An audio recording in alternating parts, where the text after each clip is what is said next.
अस्सलाम वालेकुम dear students. आज हम माइक्रोसॉफ्ट एक्सेल पर लुकअप का फार्मूला स्टडी करेंगे।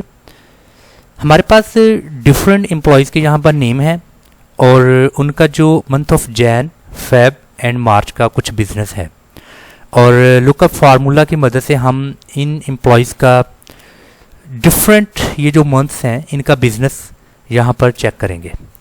जैसा कि एम्प्लॉयज़ नेम, फॉर एग्जांपल मुझे मिस्टर ए का बिजनेस देखना है month of Jan, Feb and March में। तो मंथ ऑफ जैन के लिए यहाँ पर मैं यहाँ पर फार्मूला जो लिखूँगा वो है is equal to lookup bracket open lookup value. मुझे मिस्टर ए का बिजनेस देखना है तो मैं इसको रेंज में लूँगा, देन कॉमा लुकअप वेक्टर। मुझे ये कहाँ से, मुझे यहाँ पर मुकम्मल एम्प्लॉयज़ का नाम और उन सब का मार्च तक मुकम्मल जितना भी बायोडाटा है यहाँ पर इसको रेंज में मुझे ले लेना है। इसके बाद कॉमा रिजल्ट वेक्टर, मीन्स कि मुझे इस मिस्टर ए का मंथ ऑफ जैन का बिजनेस देखना है तो मैं इसको मुकम्मल रेंज में ले लूँगा इंक्लूडिंग ऑल एम्प्लॉयज़। और मैंने इंटर की प्रेस की, मिस्टर ए ने मंथ ऑफ जैन में 10 का बिजनेस किया। अगर यहाँ पर मैं एम्प्लॉय का नाम चेंज करता हूँ, मिस्टर बी उसका बिजनेस है 13, मिस्टर सी उसका बिजनेस है 35, मिस्टर ई इसका बिजनेस 90 और इसी तरह मिस्टर फाइजम एफ इसका बिजनेस है 87। आपने जस्ट यहाँ पर एम्प्लॉय का नाम लिखना है और उसका बिजनेस मंथ ऑफ जैन का ऑटोमेटिकली यहाँ पर चेंज हो जाएगा। इसी तरह मंथ ऑफ फेब, मुझे मंथ ऑफ फेब का बिजनेस देखना है और is equal to lookup bracket open lookup value, किस एम्प्लॉय का, मिस्टर एफ का, देन कॉमा लुकअप वेक्टर तमाम एम्प्लॉयज़ इंक्लूडिंग उनका बिजनेस मार्च तक, इस सब की आपने रेंज बना लेनी है, देन कॉमा रिजल्ट वेक्टर किस मंथ का, मंथ ऑफ फेब।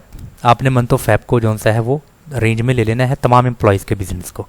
इंटर की प्रेस करनी है तो मिस्टर एफ ने 35 का बिजनेस फेब में किया। यहाँ पर अगर हम देखें मिस्टर एफ 87 जैन का है और 35 जो सा है वो एफ का है।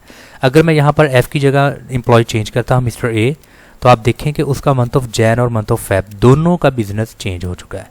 अगर मैं मिस्टर बी लिखता हूँ, जैन और फेब दोनों का इसका बिजनेस जो सा है वो चेंज हो चुका है।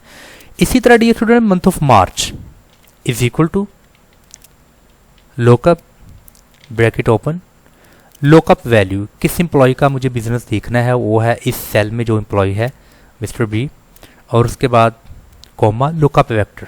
लुकअप वेक्टर मुझे इन तमाम जितना भी ये रिजल्ट है मेरे सामने एम्प्लॉयज़ नेम है और उनका बिजनेस मार्च तक, इस सब की आपने रेंज बना लेनी है, देन कॉमा रिजल्ट वेक्टर किस मंथ का, मंथ ऑफ मार्च। आपने मंथ ऑफ मार्च को रेंज में ले लिया, देन इंटर की प्रेस की।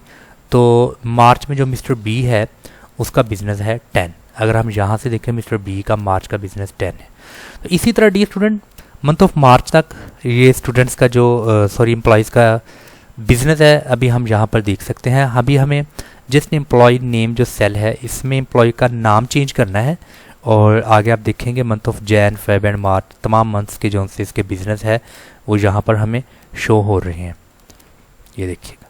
तो डी स्टूडेंट आज के इस लेक्चर में हमने माइक्रोसॉफ्ट एक्सेल पर लुकअप का फार्मूला देखा, जिसमें किसी भी बड़ी कंपनी में एम्प्लॉयज़ की जो स्ट्रेंथ है वो 100 प्लस तो या 1000 प्लस हो सकती है और काफ़ी सारे न्यूमेरस एम्प्लॉयज़ काम कर रहे होते हैं बहुत बड़ी तादाद में, और हमें उनका क्वार्टरली, सेमी एनुअली कुछ उनका बिजनेस देखना होता है।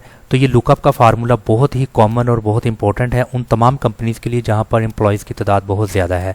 आपने उनका जस्ट एक फार्मूला मंथ वाइज लिखना है, 3 टाइम्स या 4 टाइम्स, जितने मंथ्स हैं। अगर 3 मंथ्स हैं तो 3 टाइम्स, अगर 6 मंथ हैं तो 6 टाइम्स। देन आपने क्या करना है, एम्प्लॉयज़ का जस्ट नाम लिखना है और उसके तमाम मंथ्स का जो बिजनेस है जितना उसने कंपनी के लिए जनरेट किया है वो उसकी वैल्यू आपके सामने आ जाएगी। अगर आप माइक्रोसॉफ्ट ऑफिस मैनेजमेंट का मुकम्मल कोर्स सीखना चाहते हैं तो हमारे इस यूट्यूब चैनल को सब्सक्राइब करें और साथ में दिए गए बेल आइकन को प्रेस करें ताकि हर नई आने वाली वीडियो की नोटिफिकेशन आप तक मिल सके। अस्सलाम वालेकुम।